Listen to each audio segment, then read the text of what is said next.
Okay, this example that I want to show is an endgame played by David Janovsky with white pieces and Carl Schlechter with black.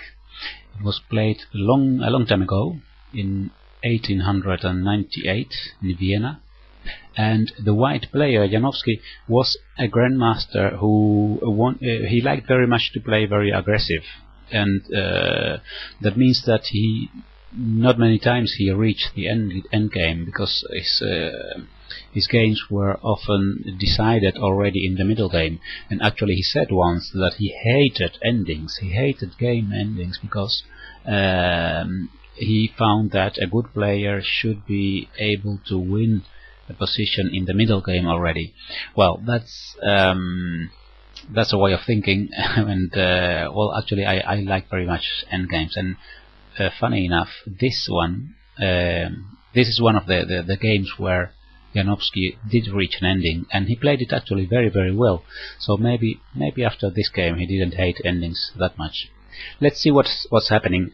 White has a better position here. Let's look at the differences, or as Jeremy Silman calls them, the imbalances in the position. We see that white has more space. He has a very beautiful pawn here on e6, and there is a white bishop against the black knight, and as we see, the black pawns are on black squares, so we could say that the white bishop is a good bishop. And we also see that the king of white is closer to the center than the black king, so those are all advantages for white. Now in this position it was white to move, and what Janovsky did is first of all prevent black from freeing his position.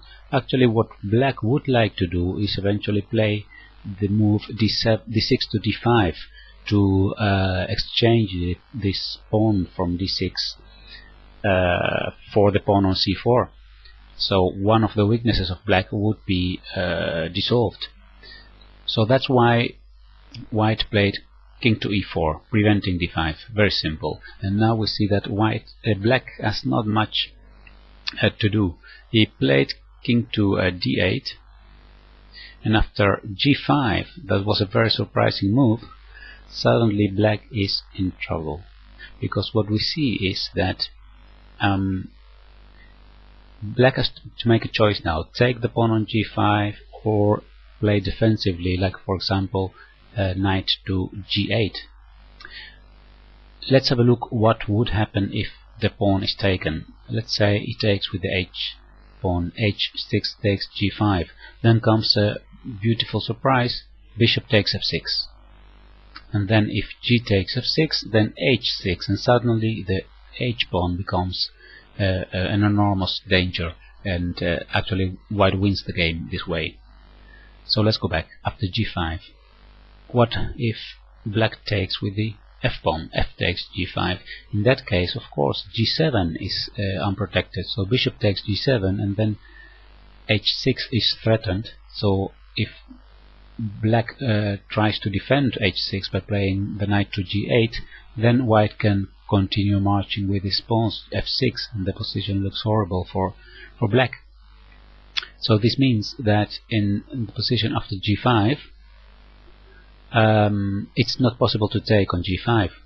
So it's a very strong move, g5. It's the start of a breakthrough. Now black played the knight to g8, trying to defend both weak points f6 and h6. And what white did was he took on f6, and then black took back, and after this he actually had created two new weak places, weak squares for black. The weak points now are not only d6 but also h6 and f6. So actually, and we can also count this one, but that's not easy to attack. But these are the main three weak points right now in the black position. So the idea of g5 and this exchange on f6 was to create more weak points on the black position, and now it's very difficult for black to defend this. The game continued with bishop c1. Now the bishop is going to f4. because that's the place where he can attack two weak places. White cannot do much more than to wait and try to defend. Bishop d2, king c6, and then bishop f4, and after king to c7, white played, of course, e7. So this pawn can continue because the black knight cannot take it, because then h6 will fall. So black replied king to d7, still trying to hold the position, but it gets more and more difficult now, and especially after e8, queen check, king takes e8, and then king to d5. Karl Schlechter played one more move, knight to e7 check, and after king to e6 he resigned the game, because now the white king has penetrated the position, and these two pawns will fall, and after that actually all weak points of black will be lost, and white has reached the winning position. Now there are a few important points in this example. One of them is at the beginning, when here white plays king to e4. Actually it's very interesting, because what he realizes, Janovsky, he realizes that he has a better position, he has a very good many advantages, and what he's doing is preventing counterplay by king e4, preventing the move d5, knowing that his opponent cannot do much. And then after king d8 he comes with this breakthrough, g5. And we see that this move, well, probably was not seen by Schlechter before, or maybe he saw it but he just hoped that Janovsky would not find it. But it's really very nice that that this was played like this, because it's very surprising that in a position like this you can play g5, but it is as I just showed you.